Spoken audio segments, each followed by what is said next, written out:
Hello everyone welcome back to our YouTube channel Punjabi state union. I hope तुसीं सारे बहुत वधिया होवोगे। सो अज अपनी CDP की थर्ड क्लास स्टार्ट करन जा रहे हैं जिहदे विच आपां पढ़ांगे ब्रूनर दी कॉग्निटिव लर्निंग थ्योरी के बारे ते कोहलबर्ग दी मोरल डेवलपमेंट थ्योरी के बारे। अपनी CDP की फर्स्ट 2 क्लासेस इस चैनल उपर आ चुकियां ने जिन्हां दा लिंक डिस्क्रिप्शन बॉक्स दे विच तुहानूं मिल जाएगा, उत्थे जाके तुसीं चैक कर सकते हो। अगर तुसीं इस चैनल उपर न्यू हो तो सबसक्राइब के नाल बैल आइकन जरूर प्रेस कर लेना। सो हुण आपां स्टार्ट करदे अपनी अज दी क्लास। ब्रूनर ने किहड़ी थ्योरी दित्ती सी? कॉग्निटिव लर्निंग दी थ्योरी, कॉग्निटिव डेवलपमेंट बारे दित्ती है इन्हां ने भी थ्योरी। ब्रूनर की सीगे? एक अमेरिकन साइकोलॉजिस्ट सीगे जिन्हां दी थ्योरी दी 3 स्टेजिस दित्तियां इन्हां ने। ठीक है, किन्नियां स्टेजिस दित्तियां? 3 स्टेजिस दित्तियां है। ते इह की कहंदे सीगे कि बच्चा नैक्सट स्टेज दे विच फस्ट स्टेज नूं बिना भुल्ले या बिना छड्डे ਜਾਂਦਾ ਹੈਗਾ। मतलब कि ਜਿਹੜੀ स्टेजिस है ਉਹ ਕੀ ਹੈ? ਕੰਟੀਨਿਊਸਲੀ ਚੱਲਦੀਆਂ ਰਹਿੰਦੀਆਂ। अगर बच्चा फस्ट स्टेज ਦੇ ਵਿੱਚ ਹੈ, अगर सैकेंड स्टेज ਦੇ ਵਿੱਚ ਜਾਂਦਾ ਹੈ ਤਾਂ ਉਹਨੂੰ फस्ट स्टेज वाला भी सारा याद ਰਹੂਗਾ। ਉਹ ਐਵੇਂ नहीं कि फस्ट स्टेज वाला भੁੱਲ ਜਾਏਗਾ ਜਾਂ ਫਿਰ सैकेंड स्टेज ਦੇ ਵਿੱਚ ਜਾਊਗਾ। सारी स्टेजिस ਕੀ ਹੈ? आपस ਦੇ ਵਿੱਚ ਇੰਟਰਡਿਪੈਂਡੈਂਟ ਹੈ, ਇੱਕ ਦੂਜੇ ਉੱਪਰ ਡਿਪੈਂਡ ਕਰਦੀਆਂ ਹੈ। ਓਕੇ ਜੀ, ਅੱਗੇ स्टेजिस ਦੇ ਨੇਮ ਦੇਖਦੇ ਹਾਂ ਇਹਨਾਂ ਦੇ। फस्ट स्टेज ਕਿਹੜੀ ਸੀਗੀ? Inactive stage, second iconic stage and third is symbolic stage. Inactive का की मतलब है? एक्टिव मीनस एक्टिविटी करके सीखना। फस्ट स्टेज के जो बच्चा है एक्टिविटी करके सीखता है, एक्टिव रहता है। ठीक है। Second stage iconic stage, icons देख के, पिक्चर्स वगैरह देख के, क्योंकि बच्चे की लैंग्वेज है जी इन्नी ज़्यादा डेवलप नहीं हुई होंगी, तो बच्चा की है पिक्चर्स वगैरह देख के, आइकन्स देख के सीखता है। थर्ड स्टेज किहड़ी सी? सिंबॉलिक स्टेज, जिहदे विच बच्चा वर्ड्स के थ्रू, सिंबल्स के थ्रू सीखता है। अपनी रिसर्च वर्क या फिर जो भी कोई भी कॉम्पलैक्स अगे स्टडी होगी वो सारी की लैंग्वेज डेवलप होने तो बाद ही बच्चा की सिंबॉलिक फॉर्म के सीखता है। ओके जी, अगे इन्हों का एक्सप्लेनेशन देखते हैं। फस्ट इज इनएक्टिव रिप्रजेंटेशन, जी कि बर्थ तो 3 साल के बच्चे तक क्या होंगी है? इनएक्टिव रिप्रजेंटेशन मीनस कि बच्चा एक्टिविटी करके सीखता है। सैकेंड की सी स्टेज आइकॉनिक रिप्रजेंटेशन, एक 3 तो 7 साल के बच्चे दे विच होंदी है। बच्चा आइकन्स के थ्रू, पिक्चर्स के थ्रू, विजुअल रिप्रजेंटेशन के थ्रू सीखता है। विजुअल मीनस कि जो भी अपना देखने वाला हो गया, कोई भी आइकन्स हो गए, कोई भी पिक्चर्स हो गई, तो उन्होंने की कहा जाता है? Iconic representation. Third one is symbolic representations. हुण जिहड़े वर्ड्स होंदे अपनी लैंग्वेज दे विच, वर्ड्स आपां नूं याद होंदे ना मीनिंग्स, कोई ये तो है नहीं कि हर एक वर्ड दे लई आपां डिक्शनरी लभदे हां। तो कि सिंबॉलिक रिप्रजेंटेशन होगी, वर्ड्स अपने दिमाग दे विच बैठ जांदे, जिहदे करके कि आपां अगे सिंबल्स दे थ्रू सीखदे हां, वर्ड्स दे थ्रू सीखदे हां। जो भी अपनी इन्फॉर्मेशन है, अपनी स्टडी है, वो सारी की है सिंबल्स के थ्रू सीखते हैं। एक है 8 साल तो अगे जो भी अपना हुण तक एज है या जिथे भी तक बच्चा जाता है उत्थे तक की सिंबॉलिक रिप्रजेंटेशन होंदी है। ओके, सो बस ये थ्योरी दे विच इन्ना ही सीगा। अगे आपां पढ़दे हां कोहलबर्ग दी मोरल डेवलपमेंट थ्योरी। कोहलबर्ग दी जिहड़ी मोरल डेवलपमेंट थ्योरी है किहदे बेस ते है?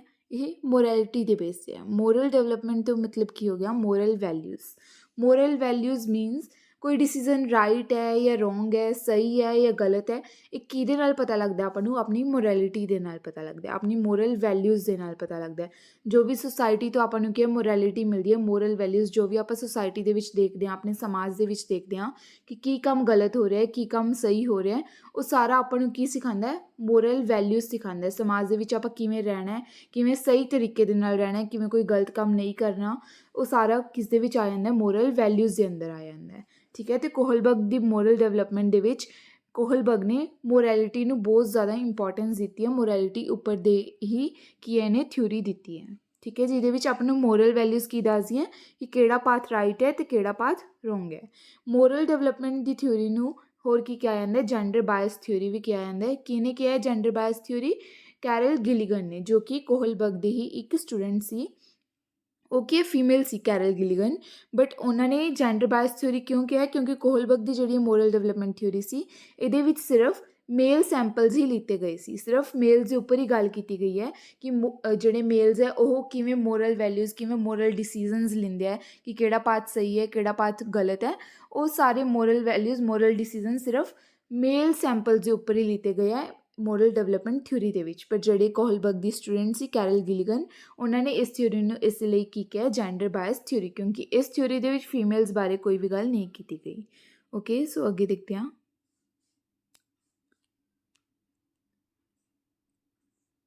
First is moral reasoning. Moral reasoning ਕੀ ਹੁੰਦਾ ਹੈ?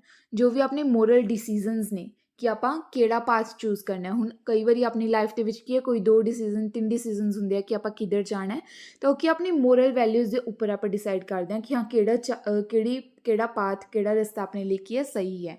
ਤਾਂ ਉਹ ਜਿਹੜਾ ਪਾਥ ਹੈ ਉਹ ਚੂਜ਼ ਕਰਨ ਦੇ ਲਈ, ਉਹ ਡਿਸੀਜ਼ਨ ਲੈਣ ਦੇ ਲਈ ਆਪਾਂ ਜਿਹੜੀ ਰੀਜ਼ਨਿੰਗ ਕਰਦੇ ਹਾਂ, ਜਿਹੜਾ ਲੌਜਿਕ ਦਿੰਦੇ ਹਾਂ ਕਿ ਹਾਂ ਜੇ ਆਪਾਂ ਇੱਧਰ ਜਾਵਾਂਗੇ ਤਾਂ ਆਪਣੇ ਨਾਲ ਇਹ ਹੋ ਸਕਦਾ, ਜੇ ਇੱਧਰ ਜਾਵਾਂਗੇ ਤਾਂ ਆਪਣੇ ਅੱਗੇ ਇਹ ਫਿਊਚਰ ਹੋ ਸਕਦਾ ਹੈ, ਤਾਂ ਉਹ ਰੀਜ਼ਨਿੰਗ ਨੂੰ ਕੀ ਕਿਹਾ ਜਾਂਦਾ ਹੈ? ਮੋਰਲ ਰੀਜ਼ਨਿੰਗ ਕਿਹਾ ਜਾਂਦਾ ਹੈ। ਮੀਨਸ ਕਿ ਮੋਰਲ ਡਿਸੀਜ਼ਨ ਲੈਣ ਦੇ ਲਈ ਜੋ ਵੀ ਆਪਾਂ ਰੀਜ਼ਨਸ ਦਿੰਦੇ ਹਾਂ, ਜੋ ਵੀ ਲੌਜਿਕ ਦਿੰਦੇ ਹਾਂ, ਕੋਈ ਵੀ ਰਾਈਟ ਜਾਂ ਰੋਂਗ ਪਾਥ ਚੂਜ਼ ਕਰਨ ਦੇ ਲਈ ਜੋ ਵੀ ਆਪਾਂ ਰੀਜ਼ਨਸ ਦਿੰਦੇ ਹਾਂ ਉਹਨੂੰ ਕੀ ਕਿਹਾ ਜਾਂਦਾ ਹੈ? ਮੋਰਲ ਰੀਜ਼ਨਿੰਗ ਕਿਹਾ ਜਾਂਦਾ ਹੈ। ਓਕੇ, ਆਈ ਹੋਪ ਤੁਹਾਨੂੰ ਸਮਝ ਆ ਰਿਹਾ ਹੋਏਗਾ। ਅੱਗੇ ਨੈਕਸਟ ਕੀ ਹੈ? ਡਾਇਲਮਾ। ਡਾਇਲਮਾ ਕੀ ਹੁੰਦਾ ਹੈਗਾ? ਡਾਇਲਮਾ ਦੀ ਗੱਲ ਇਸ ਦੀ ਥਿਊਰੀ ਦੇ ਵਿੱਚ ਬਹੁਤ ਜ਼ਿਆਦਾ ਕੀਤੀ ਗਈ ਹੈ। ਜਿਹੜੇ ਕੋਹਲਬਰਗ ਸੀਗੇ ਉਹ ਕੀ ਹੈ, ਸਿਚੁਏਸ਼ਨਸ ਕ੍ਰੀਏਟ ਕਰਦੇ ਸੀ ਬੱਚਿਆਂ ਨੂੰ, ਕੋਈ ਐਕਸਪੈਰੀਮੈਂਟਸ ਵਗੈਰਾ ਨਹੀਂ ਕਰਕੇ ਦਿਖਾਉਂਦੇ ਸੀ। ਜਿਵੇਂ ਇੱਕ ਸਟੋਰੀ ਹੁੰਦੀ ਹੈ, ਠੀਕ ਹੈ, ਸਟੋਰੀ ਦੇ ਥਰੂ ਕੀ ਹੈ, ਬੱਚਿਆਂ ਨੂੰ ਸਿਚੁਏਸ਼ਨਸ, ਪ੍ਰੋਬਲਮਸ ਦਿੰਦੇ ਸੀ ਕਿ ਹਾਂ ਜੇ ਤੁਹਾਡੇ ਨਾਲ ਇੱਦਾਂ ਹੋ ਜੇ ਜਾਂ ਅੱਗੇ ਤੁਹਾਡੇ ਅੱਗੇ ਕੀ ਹੈ, 2 ਪਾਥ ਹੋਣ, ਇੱਕ ਇਹ ਰਸਤਾ ਹੈ ਜਾਂ ਦੂਜਾ ਇਹ ਰਸਤਾ ਹੈ, ਤਾਂ ਤੁਸੀਂ ਕਿੱਧਰ ਜਾਓਗੇ? ਅਤੇ ਜਿਹੜੇ ਉਹ ਬੱਚੇ ਕੀ ਹੈ ਜਿਸ ਦੇ ਅਕੋਰਡਿੰਗ ਆਨਸਰ ਦਿੰਦੇ ਸੀ ਉਸ ਦੇ ਅਕੋਰਡਿੰਗ ਹੀ ਕੀ ਹੈ ਇਹਨਾਂ ਨੇ ਮੋਰਲ ਡਿਵੈਲਪਮੈਂਟ ਥਿਊਰੀ ਦਿੱਤੀ ਹੈ। ਡਾਇਲਮਾ ਮੀਨਸ ਕਿ ਕਨਫਿਊਜ਼ਨ। ਇਹ ਕੀ ਹੈ, ਬੱਚਿਆਂ ਨੂੰ ਕਨਫਿਊਜ਼ਨ ਦੇ ਵਿੱਚ ਪਾਉਂਦੇ ਸੀਗੇ ਕਿ ਜਾਂ ਤਾਂ A ਪਾਥ ਚੂਜ਼ ਕਰੋ ਜਾਂ ਫਿਰ B ਪਾਥ ਚੂਜ਼ ਕਰੋ। ਦੋਨਾਂ ਦੇ ਵਿੱਚੋਂ ਬੱਚਾ ਜਿਹੜਾ ਵੀ ਪਾਥ ਚੂਜ਼ ਕਰਦਾ ਸੀ ਉਹਨਾਂ ਦੀ ਮੋਰਲ ਵੈਲਿਊਜ਼ ਦੇ ਅਕੋਰਡਿੰਗ, ਉਹਨਾਂ ਦੇ ਮੋਰਲ ਡਿਸੀਜ਼ਨ ਦੇ ਅਕੋਰਡਿੰਗ, ਉਸ ਦੇ ਥਰੂ ਹੀ ਇਹਨਾਂ ਨੇ ਕੀ ਅੱਗੇ ਸਟੇਜਿਸ ਬਣਾਈਆਂ ਆਪਣੀਆਂ। ਓਕੇ ਜੀ, ਇਹਨਾਂ ਦਾ ਇੱਕ ਜਿਹੜਾ ਡਾਇਲਮਾ ਹੈ ਉਹ ਕੀ ਹੈ, ਬਹੁਤ ਜ਼ਿਆਦਾ ਫੇਮਸ ਹੈ, ਜਿਹਦਾ ਨਾਮ ਕੀ ਹੈ? ਹਿੰਸ ਡਾਇਲਮਾ। ਇਹਦੇ ਵਿੱਚ ਕਿਹਦੀ ਗੱਲ ਕੀਤੀ ਗਈ ਹੈ? ਇਸ ਦੇ ਵਿੱਚ ਕੀ ਹੈ, ਇੱਕ ਬੰਦਾ ਹੁੰਦਾ, ਇੱਕ ਪਰਸਨ ਹੁੰਦਾ ਹੈ ਜਿਹਦੀ ਵਾਈਫ ਕੀ ਹੈ ਬਹੁਤ ਜ਼ਿਆਦਾ ਬਿਮਾਰ ਹੁੰਦੀ ਹੈ, ਉਹਨੂੰ ਕੋਈ ਡਿਜ਼ੀਜ਼ ਹੁੰਦੀ ਹੈ ਜਿਹਦੀ ਮੈਡੀਸਿਨ ਕੀ ਹੈ ਸਿਰਫ ਇੱਕ ਕੈਮਿਸਟ ਦੇ ਕੋਲ ਹੀ ਮਿਲੂਗੀ। ਠੀਕ ਹੈ, ਸਿਰਫ ਇੱਕ ਕੈਮਿਸਟ ਦੇ ਕੋਲ ਹੀ ਸੀਗੀ ਉਹ ਮੈਡੀਸਿਨ। ਅਤੇ ਹੁਣ ਉਹ ਜਿਹੜਾ ਬੰਦਾ, ਉਹ ਪਰਸਨ ਹੈ, ਆਪਣੀ ਵਾਈਫ ਨੂੰ ਬਚਾਉਣ ਦੇ ਲਈ ਕੀ ਹੈ, ਹੁਣ ਜਾਂ ਤਾਂ ਚੋਰੀ ਕਰੂਗਾ ਜਾਂ ਨਹੀਂ ਕਰੂਗਾ। ਹੁਣ ਜੇ ਚੋਰੀ ਨਹੀਂ ਕਰੂਗਾ ਤਾਂ ਉਹਦੀ ਵਾਈਫ ਮਰ ਜੂਗੀ, ਹੈ ਨਾ, ਡੈਥ ਹੋ ਜੂਗੀ ਉਹਦੀ। ਪਰ ਹੁਣ ਜਿਹੜਾ ਉਹ ਪਰਸਨ ਹੈ ਉਹ ਕੀ ਚੋਰੀ ਕਰ ਲੈਂਦਾ ਕੈਮਿਸਟ ਦੀ ਦੁਕਾਨ 'ਤੇ ਜਾ ਕੇ, ਅਤੇ ਕੀ ਉਹਦੀ ਵਾਈਫ ਬਚ ਜਾਂਦੀ ਹੈ। ਤਾਂ ਹੁਣ ਇਹ ਸਟੋਰੀ ਜਦੋਂ ਇਹਨੇ ਸੁਣਾਈ, ਕੋਹਲਬਰਗ ਨੇ ਆਪਣੇ ਸਟੂਡੈਂਟਸ ਨੂੰ, ਸੈਂਪਲਸ ਨੂੰ, ਤਾਂ ਹੁਣ ਜਿਹੜੇ ਬੱਚਿਆਂ ਨੇ ਕੀ ਹੈ ਕਿਹਾ ਕਿ ਹਾਂ ਉਹਨੂੰ ਪਰਸਨ ਨੂੰ ਚੋਰੀ ਨਹੀਂ ਕਰਨੀ ਚਾਹੀਦੀ ਸੀ ਜਾਂ ਚੋਰੀ ਕਰਨੀ ਚਾਹੀਦੀ ਸੀ। ਹੁਣ ਜਿਹੜਾ ਵੀ ਕੀ ਹੈ ਲੌਜਿਕ ਦਿੱਤਾ ਬੱਚਿਆਂ ਨੇ, ਉਹਨਾਂ ਦੇ ਅਕੋਰਡਿੰਗ ਅੱਗੇ ਕੀ ਹੈ 3 ਲੈਵਲਸ ਦਿੱਤੇ ਆ ਇਹਨਾਂ ਨੇ ਥਿਊਰੀ ਦੇ, ਉਹ ਦੇਖਦੇ ਹਾਂ ਆਪਾਂ।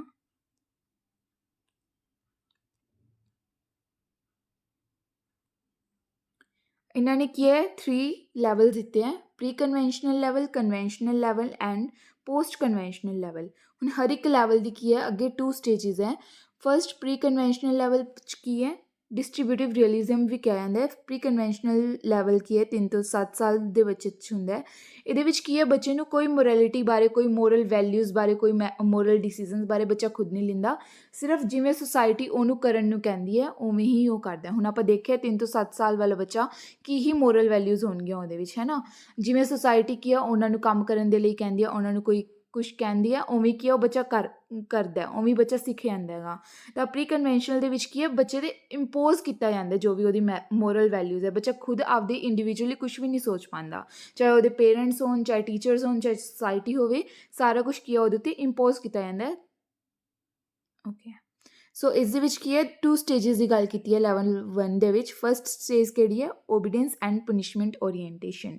ਮੀਨਸ ਕਿ ਇਸ ਸਟੇਜ ਦੇ ਵਿੱਚ ਬੱਚਾ ਕੀ ਹੈ ਸਿਰਫ ਓਬੀਡੀਐਂਸ ਜਾਂ ਪਨਿਸ਼ਮੈਂਟ ਤੋਂ ਹੀ ਡਰਦਾ ਹੈ, ਪਨਿਸ਼ਮੈਂਟ ਤੋਂ ਹੀ ਡਰਦਾ ਹੈ, ਪਨਿਸ਼ਮੈਂਟ ਦੇ ਡਰ ਤੋਂ ਹੀ ਕੀ ਹੈ ਕਹਿਣਾ ਮੰਨਦਾ ਹੈ। ਠੀਕ ਹੈ, ਮੋਰਲ ਵੈਲਿਊਜ਼ ਬੱਚੇ ਦੇ ਵਿੱਚ ਖੁਦ ਨਹੀਂ ਹੁੰਦੀਆਂ, ਬਲਕਿ ਉਹ ਸਿਰਫ ਕੀ ਹੈ ਪਨਿਸ਼ਮੈਂਟ ਦੇ ਡਰ ਤੋਂ ਕੀ ਹੈ ਮੋਰਲ ਵੈਲਿਊਜ਼, ਮੋਰਲ ਕੰਮ ਕਰਦਾ ਹੈ। ਸਿਰਫ ਕਿਹਦੇ ਡਰ ਤੋਂ, ਪਨਿਸ਼ਮੈਂਟ ਦੇ ਡਰ ਤੋਂ, ਕਿ ਕਿਸੇ ਨੂੰ ਉਹਨੂੰ ਪਨਿਸ਼ਮੈਂਟ ਨਾ ਮਿਲ ਜਾਏ ਜਾਂ ਫਿਰ ਕਿਸੇ ਹੋਰ ਬੱਚੇ ਦੇ ਅਗਰ ਪਨਿਸ਼ਮੈਂਟ ਮਿਲ ਰਹੀ ਹੈ ਤਾਂ ਉਸ ਤੋਂ ਕੀ ਹੈ ਉਹ ਬਹੁਤ ਜ਼ਿਆਦਾ ਕੁਛ ਸਿੱਖਦਾ ਹੈ।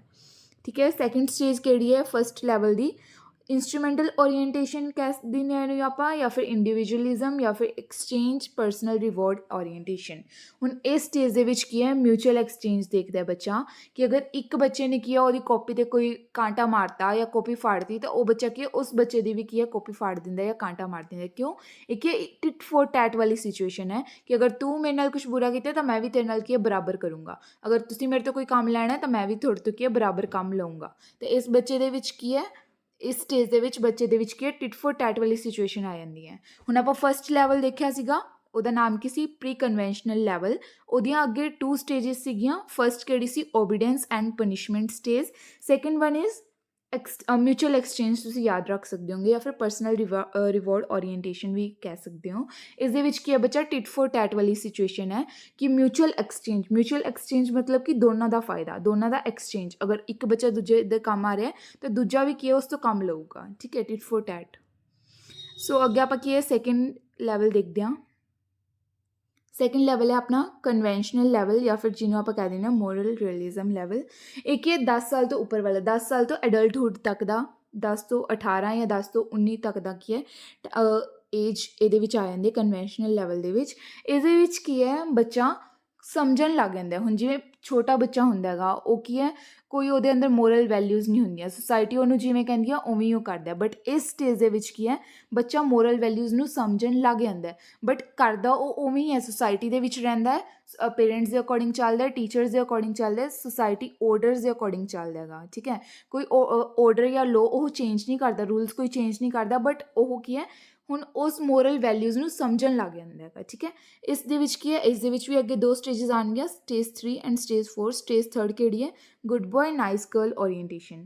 ਹੁਣ ਇਸ ਦੇ ਵਿੱਚ ਕੀ ਹੈ ਬੱਚਾ ਗੁੱਡ ਬॉय ਜਾਂ ਬੈਡ ਬॉय ਵਾਲਾ ਉਹ ਆ ਜਾਊਗਾ ਕਿ ਅਗਰ ਕੋਈ ਬੱਚਾ ਕੰਮ ਕਰ ਰਿਹਾ, ਵਧੀਆ ਕੰਮ ਕਰ ਰਿਹਾ, ਤਾਂ ਉਹ ਕੀ ਹੈ ਗੁੱਡ ਬॉय ਵਾਲਾ ਉਹ ਟੈਗ ਮਿਲ ਜਾਏਗਾ ਉਹਨੂੰ। ਪਰ ਉਹੀ ਕਿਤੇ ਅਗਰ ਬੱਚਾ ਕੋਈ ਗਲਤ ਕੰਮ ਕਰ ਰਿਹਾ ਤਾਂ ਉਹ ਕੀ ਹੈ ਬੈਡ ਬॉय ਦੀ ਉਸ ਤੋਂ ਪਰਸਨੈਲਿਟੀ ਤੋਂ ਥੋੜ੍ਹਾ ਜਿਹਾ ਉਹ ਹੋ ਜਾਏਗਾ, ਠੀਕ ਹੈ। ਮਤਲਬ ਕਿ ਗੁੱਡ ਬॉय ਅਤੇ ਨਾਈਸ ਗਰਲ ਓਰੀਐਂਟੇਸ਼ਨ ਹੋ ਜਾਏਗਾ ਇਹਦੇ ਵਿੱਚ, ਕਿ ਬੱਚਾ ਵਧੀਆ ਗੁੱਡ ਬॉय ਦਿਖਾਉਣਾ ਚਾਹੁੰਦਾ, ਆਪਣੀ ਪਰਸਨੈਲਿਟੀ ਨੂੰ ਕੀ ਹੈ ਉਹ ਚੇਂਜ ਨਹੀਂ ਕਰਨਾ ਚਾਹੁੰਦਾ, ਬੈਡ ਨਹੀਂ ਦਿਖਾਉਣਾ ਚਾਹੁੰਦਾ।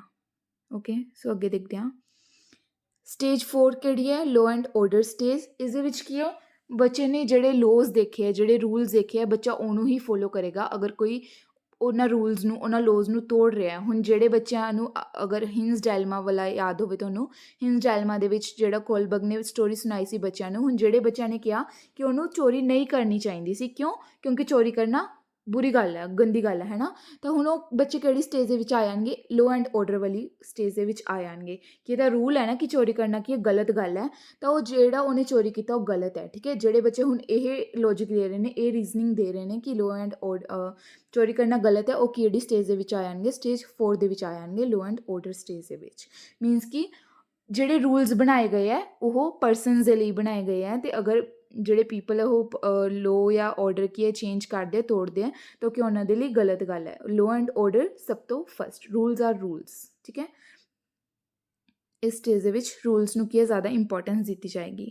ਅੱਗੇ ਆਪਾਂ 3rd ਲੈਵਲ ਦੇਖਦੇ ਹਾਂ ਇਹਨਾਂ ਦਾ, post conventional level. Post conventional level ਨੂੰ ਹੋਰ ਕੀ ਕਿਹਾ ਜਾਂਦਾ, morality of cooperation.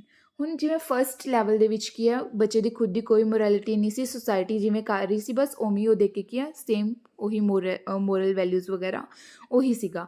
But second ਦੇ ਵਿੱਚ ਕੀ ਹੈ ਬੱਚਾ ਸਮਝਣ ਲੱਗ ਗਿਆ ਸੀ ਮੋਰਲ ਵੈਲਿਊਜ਼ ਨੂੰ, ਕਿ ਹੁੰਦਾ ਕੀ ਹੈ ਮੋਰਲ ਵੈਲਿਊਜ਼, ਕਿ ਸਹੀ ਕੀ ਹੈ ਗਲਤ ਕੀ ਹੈ, ਬਟ ਉਹ ਚੱਲਦਾ ਸੁਸਾਇਟੀ ਦੇ ਅਕੋਰਡਿੰਗ ਹੀ ਸੀ। ਕਿਉਂ, ਕਿਉਂਕਿ ਉਹ ਖੁਦ ਦੀ ਇਮੇਜ, ਖੁਦ ਦੀ, ਅਗਰ ਬੱਚੇ ਨੂੰ ਪਤਾ ਵੀ ਹੈ ਕਿ ਹਾਂ ਉਹਦੇ ਗਲਤ ਹੋ ਰਿਹਾ ਸੁਸਾਇਟੀ ਦੇ ਵਿੱਚ, ਪਰ ਉਹ ਬੋਲਦਾ ਨਹੀਂ ਸੀ ਬੱਚਾ, ਕਿਉਂ, ਕਿਉਂਕਿ ਉਹਨੇ ਸੁਸਾਇਟੀ ਦੇ ਵਿੱਚ ਹੀ ਰਹਿਣਾ, ਗੁੱਡ ਇਮੇਜ ਆਪਣੀ ਕੀ ਹੈ ਬਣਾਈ ਰੱਖਣੀ ਹੈ। ਪਰ ਹੁਣ ਜਿਹੜਾ ਲੈਵਲ 3 ਹੈ ਪੋਸਟ ਕਨਵੈਨਸ਼ਨਲ ਲੈਵਲ, ਇਹਦੇ ਵਿੱਚ ਕੀ ਹੈ ਬੱਚਾ ਸਮਝੇਗਾ ਵੀ ਮੋਰੈਲਿਟੀ ਨੂੰ, ਮੋਰਲ ਵੈਲਿਊਜ਼ ਨੂੰ, ਆਪਣਾ ਮੋਰਲ ਡਿਸੀਜ਼ਨਸ ਵੀ ਅੱਗੇ ਰੱਖੇਗਾ। ਇਸ ਦੇ ਵਿੱਚ ਕੀ ਹੈ ਬੱਚਾ ਇੰਡੀਵਿਜੂਅਲੀ ਜਾਂ ਫਿਰ ਸਾਰੀ ਸੁਸਾਇਟੀ ਦੇ ਵਧੀਆ ਦੇ ਲਈ, ਹਿੱਤ ਦੇ ਵਿੱਚ ਸੋਚੇਗਾ, ਠੀਕ ਹੈ। ਇਸ ਦੇ ਵਿੱਚ ਵੀ ਐਵੇਂ ਹੀ 2 ਸਟੇਜਸ ਨੇ, ਅੱਗੇ ਦੇਖਦੇ ਹਾਂ। ਫਸਟ ਸਟੇਜ ਕਿਹੜੀ ਹੈ, social contract orientation, and second ਕੀ ਆਪਣੀ ਯੂਨੀਵਰਸਲ ਐਥੀਕਲ ਪ੍ਰਿੰਸੀਪਲ ਓਰੀਐਂਟੇਸ਼ਨ। ਹੁਣ ਜਿਹੜੀ ਸੋਸ਼ਲ ਕੰਟਰੈਕਟ ਓਰੀਐਂਟੇਸ਼ਨ ਹੈ ਇਹਦੇ ਵਿੱਚ ਕੀ ਕਿਹਾ ਗਿਆ ਹੈਗਾ ਕਿ ਜਿਹੜਾ ਬੱਚਾ ਹੈ ਉਹ ਸੁਸਾਇਟੀ ਦੇ ਅਕੋਰਡਿੰਗ, ਜਿਹੜਾ ਸੁਸਾਇਟੀ ਦੇ ਲਈ ਉਹਦੀ ਜਿਹੜੀ ਫੈਮਿਲੀ ਹੈ, ਸੁਸਾਇਟੀ ਹੈ, ਇੰਡੀਵਿਜੂਅਲੀ ਹੈ ਚਾਹੇ ਬੱਚਾ, ਜਿਹੜਾ ਵੀ ਉਹਦੇ ਖੁਦ ਦੇ ਲਈ ਵਧੀਆ ਹੋਏਗਾ। ਅਗਰ ਕੋਈ ਰੂਲ ਕੀ ਹੈ ਤੰਗ ਕਰ ਰਿਹਾ ਸੁਸਾਇਟੀ ਦੇ ਲੋਕਾਂ ਨੂੰ ਜਾਂ ਉਹਦੀ ਖੁਦ ਦੀ ਫੈਮਿਲੀ ਨੂੰ ਜਾਂ ਉਹਨੂੰ, ਤਾਂ ਉਹ ਕੀ ਹੈ ਉਹਨਾਂ ਲੋਜ਼ ਨੂੰ, ਉਹਨਾਂ ਰੂਲਸ ਨੂੰ ਕੀ ਹੈ ਨਹੀਂ ਮੰਨੇਗਾ, ਉਹਨਾਂ ਨੂੰ ਕੀ ਹੈ ਚੇਂਜ ਕਰ ਦੇਗਾ। ਅਤੇ ਯੂਨੀਵਰਸਲ ਐਥੀਕਲ ਪ੍ਰਿੰਸੀਪਲ ਦੇ ਵਿੱਚ ਕੀ ਹੈ, ਹੁਣ ਇਹ ਜਿਹੜੀ ਸਟੇਜ ਹੈ ਇਹਦੇ ਵਿੱਚ ਬਹੁਤ ਹੀ ਜ਼ਿਆਦਾ ਘੱਟ ਲੋਕ ਜਾਂਦੇ ਆ, ਘੱਟ ਲੋਕ ਪਹੁੰਚ ਪਾਉਂਦੇ ਆ। ਇਹਦੇ ਵਿੱਚ ਕਿਹੜੇ ਲੋਕ ਆ ਜਾਂਦੇ, ਜਿਵੇਂ ਮਹਾਤਮਾ ਗਾਂਧੀ ਹੋ ਗਏ, ਭਗਤ ਸਿੰਘ ਹੋ ਗਏ, ਠੀਕ ਹੈ, ਜਿਹੜੇ ਵੀ ਆਪਣੇ ਫਰੀਡਮ ਫਾਈਟਰਸ ਨੇ, ਮਤਲਬ ਜਿਹੜੇ ਕਿ ਇਹ ਸਾਰੀ ਪੋਪੂਲੇਸ਼ਨ ਦੇ ਲਈ ਖੁਦ ਦੀ ਕੁਰਬਾਨੀ ਦੇ ਦਿੰਦੇ ਆ, ਠੀਕ ਹੈ। ਸਾਰੀ ਪੋਪੂਲੇਸ਼ਨ ਦੇ ਲਈ ਖੁਦ ਦਾ ਨਹੀਂ ਸੋਚਦੇ ਬਲਕਿ ਕਿਹਦਾ ਸੋਚਦੇ, ਸਾਰੀ ਪੋਪੂਲੇਸ਼ਨ ਦਾ। ਜਿਹੜੀ ਇਹ ਆਪਣੀ 5th ਸਟੇਜ ਸੀਗੀ, ਇਹਦੇ ਵਿੱਚ ਕੀ ਹੈ ਥੋੜ੍ਹੀ ਕੁਛ ਲੋਕਾਂ ਦੇ ਲਈ, ਕੁਝ ਸੁਸਾਇਟੀ ਦੇ ਮੈਂਬਰਸ ਦੇ ਬਾਰੇ ਸੋਚਿਆ ਜਾਂਦਾ ਹੈ, ਇੰਡੀਵਿਜੂਅਲੀ ਸੋਚਿਆ ਜਾਂਦਾ ਹੈ। ਪਰ ਇਸ ਸਟੇਜ ਦੇ ਵਿੱਚ ਇੰਡੀਵਿਜੂਅਲੀ ਛੱਡ ਕੇ ਬਾਕੀ ਪੋਪੂਲੇਸ਼ਨ ਬਾਰੇ ਸੋਚਿਆ ਜਾਂਦਾ ਹੈ, ਠੀਕ ਹੈ। ਤਾਂ ਹੁਣ ਇਹ ਜਿਹੜੇ ਆਪਣੇ 6 ਸਟੇਜਿਸ ਸੀ ਤੇ 3 ਲੈਵਲ ਸੀਗੀਆਂ, ਇਹ ਕਿਹਨਾਂ ਨੇ ਦਿੱਤਾ? ਕੋਹਲਬਰਗ ਦੀ ਮੋਰਲ ਡਿਵੈਲਪਮੈਂਟ ਥਿਊਰੀ ਦੇ ਉੱਪਰ ਹੈ। ਮੋਰਲ ਡਿਵੈਲਪਮੈਂਟ ਥਿਊਰੀ ਤੋਂ ਕੀ ਮਤਲਬ ਹੈ? ਮੋਰੈਲਿਟੀ, ਮੋਰਲ ਡਿਸੀਜ਼ਨਸ, ਠੀਕ ਹੈ। ਜਿਹੜੇ ਬੱਚੇ ਕੀ ਹੈ ਆਪਣੀ ਮੋਰਲ ਰੀਜ਼ਨਿੰਗ ਦਿੰਦੇ ਆ, ਮੋਰਲ ਰੀਜ਼ਨਿੰਗ ਮਤਲਬ ਕਿ ਕੋਈ ਵੀ ਉਹਨਾਂ ਨੇ ਡਿਸੀਜ਼ਨ ਲੈਣਾ ਉਹਦੇ ਲਈ ਜੋ ਵੀ ਉਹ ਰੀਜ਼ਨ ਦੇ ਰਹੇ ਨੇ ਕਿ ਹਾਂ ਇਹ ਡਿਸੀਜ਼ਨ ਉਹਨਾਂ ਨੇ ਕਿਉਂ ਲਿੱਤਾ, ਇਹ ਮੋਰਲ ਵੈਲਿਊਜ਼ ਵੱਲੋਂ ਕਿਉਂ ਗਏ, ਤਾਂ ਉਹਨੂੰ ਕੀ ਕਿਹਾ ਜਾਂਦਾ? Moral reasoning. ਅਤੇ ਜਿਹੜੀ ਬੱਚੇ ਉਹ ਮੋਰਲ ਰੀਜ਼ਨਿੰਗ ਦਿੰਦੇ ਆ, ਉਹ ਮੋਰਲ ਰੀਜ਼ਨਿੰਗ ਦੇ ਅਕੋਰਡਿੰਗ ਕੋਹਲਬਰਗ ਨੇ ਅੱਗੇ ਕੀ ਹੈ 6 ਸਟੇਜਿਸ ਡਿਵਾਈਡ ਕੀਤੀਆਂ ਅਤੇ 3 ਲੈਵਲ ਡਿਵਾਈਡ ਕੀਤੇ ਹੈ। ਫਸਟ ਲੈਵਲ ਕਿਹੜਾ ਸੀ? ਆਪਣਾ ਪ੍ਰੀ ਕਨਵੈਨਸ਼ਨਲ ਲੈਵਲ। ਸੈਕਿੰਡ ਕਿਹੜਾ ਸੀ? Conventional level. ਐਂਡ ਥਰਡ ਕਿਹੜਾ ਸੀ? ਆਪਣਾ ਪੋਸਟ ਕਨਵੈਨਸ਼ਨਲ ਲੈਵਲ, ਠੀਕ ਹੈ। ਫਸਟ ਲੈਵਲ ਦੇ ਵਿੱਚ ਆਪਣੀ ਕੀ ਹੈ 2 ਸਟੇਜਿਸ ਸੀਗੀਆਂ। ਸਟੇਜ 1 ਕਿਹੜੀ ਸੀ? ਓਬੀਡੀਐਂਸ ਐਂਡ ਪਨਿਸ਼ਮੈਂਟ ਸਟੇਜ, ਜਿਹਦੇ ਵਿੱਚ ਕੀ ਹੈ ਬੱਚਾ ਸਿਰਫ ਪਨਿਸ਼ਮੈਂਟ ਦੇ ਡਰ ਤੋਂ ਕੀ ਹੈ ਕਹਿਣਾ ਮੰਨਦਾ ਹੈ, ਠੀਕ ਹੈ। ਸੈਕਿੰਡ ਸਟੇਜ ਕਿਹੜੀ ਸੀ? ਆਪਣੀ ਮਿਊਚੁਅਲ ਐਕਸਚੇਂਜ ਸਟੇਜ, ਜਿਹਦੇ ਵਿੱਚ ਬੱਚਾ ਕੀ ਹੈ ਅਗਰ ਪੇਰੈਂਟ ਦਾ ਕੋਈ ਵੀ ਕੰਮ ਕਰ ਰਿਹਾ ਤਾਂ ਪੇਰੈਂਟਸ ਤੋਂ ਕੀ ਹੈ ਬਦਲੇ ਦੇ ਵਿੱਚ ਕੁਛ ਨਾ ਕੁਛ ਮੰਗਦਾ ਕਿ ਹਾਂ ਮੈਨੂੰ ਵੀ ਕੀ ਹੈ ਕੁਛ ਚਾਹੀਦਾ, ਜਾਂ ਫਿਰ ਕੀ ਹੈ ਮੈਨੂੰ ਵੀ ਮੇਰੇ ਲਈ ਕੀ ਹੈ।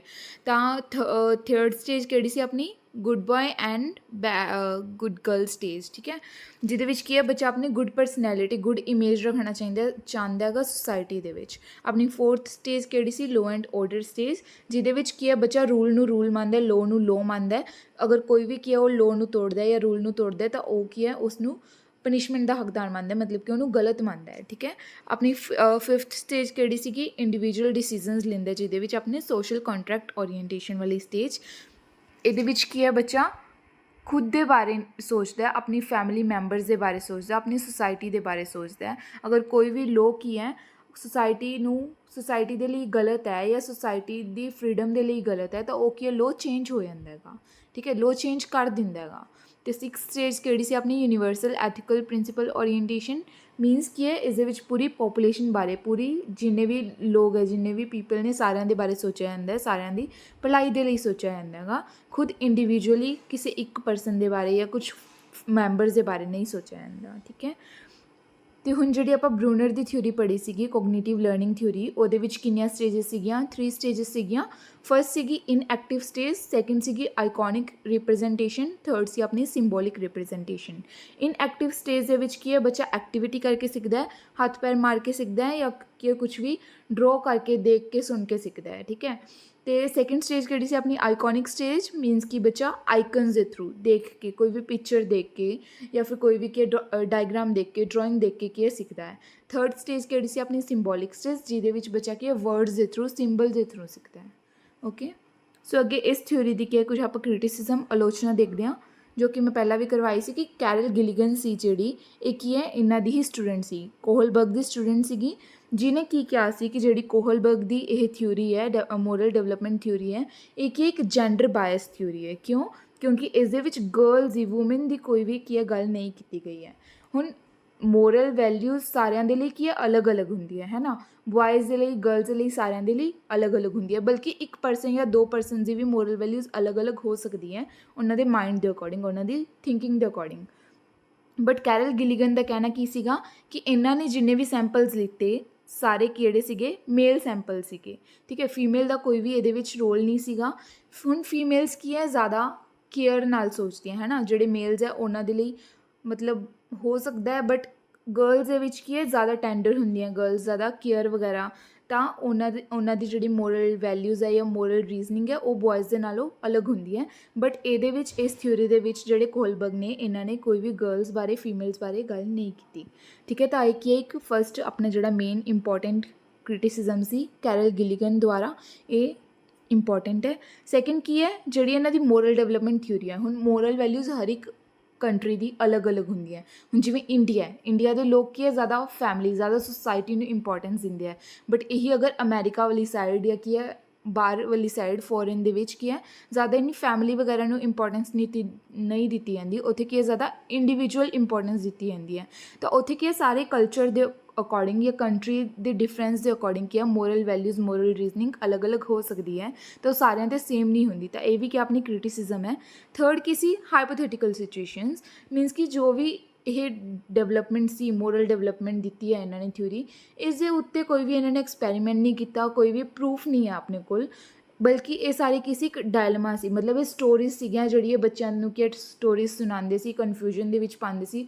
ਉਸ ਦੇ ਅਕੋਰਡਿੰਗ ਜੋ ਵੀ ਬੱਚਾ ਕੀ ਰਿਪਲਾਈ ਦਿੰਦਾ ਸੀ ਉਹਨਾਂ ਦੇ ਅਕੋਰਡਿੰਗ ਹੀ ਕੀ ਹੈ ਇਹ ਸਾਰੀ ਥਿਊਰੀ ਬਣੀ ਹੋਈ ਹੈ। ਕੋਈ ਵੀ ਆਪਣੇ ਕੋਲ ਪ੍ਰੂਫ ਨਹੀਂ ਹੈ ਪੱਕਾ ਕਿ ਹਾਂ ਕੋਈ ਐਕਸਪੈਰੀਮੈਂਟ ਕੀਤਾ ਇਹਨਾਂ ਨੇ ਜਾਂ ਫਿਰ ਕੁਛ ਵੀ, ਠੀਕ ਹੈ।